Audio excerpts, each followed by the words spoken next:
மறந்துடாதீங்க 21ல் திமுக இருந்த பலம் இன்னைக்கு கண்டிப்பாக இருக்காது. பிகாஸ் அன்று 10 ஆண்டுகள் நீங்கள் அதிகாரத்தில் இல்லாமல் வந்தீங்க. இன்றைக்கு 5 ஆண்டுகள் மக்கள் மத்தியில் ஆண்டுகிட்டு திரும்ப போகும்பொழுது ஆன்டி இன்கம்பன்சி நிறையாவே இருக்குது.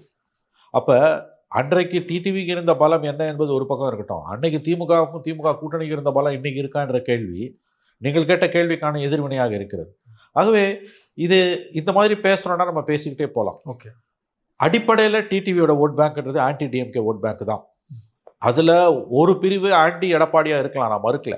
பட் இந்த எலெக்ஷன் திமுக வேண்டுமா வேண்டாமான்னு என்று சொல்லும் பொழுது அதிமுக வாக்கு வங்கியோட ஒரு பகுதி தான் அமமுக வாக்கு வங்கி. அது அந்த அலையன்ஸுக்கு தான் விழுமை ஒழிய அது வேற மாதிரி 21ல் போன மாதிரி வெளியில் போகிறதுக்கு வாய்ப்பே இல்லை என்பதுதான் என்னுடைய கருத்து. மறந்துடாதீங்க 21ல் திமுக இருந்த அட்வான்டேஜ் ஏன் இப்போ இருக்காதுன்னா, அப்போ நீங்கள் 10 வருஷம் 5 வருஷம் இல்லை 10 வருஷம் பவரில் இல்லை.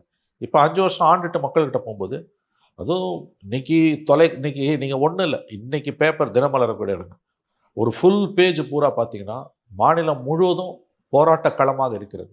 சத்துணவு ஊழியர்கள், தூய்மை பணியாளர்கள், அரசு ஊழியர்களோட பல்வேறு பிரிவினர் ஆங்காங்கே போராடி கொண்டிருக்கிறார்கள். போராட்டத்தை வாபஸ் பெற்றவர்கள் கூட முழு மன திருப்தியுடன் வாபஸ் பெறவில்லை.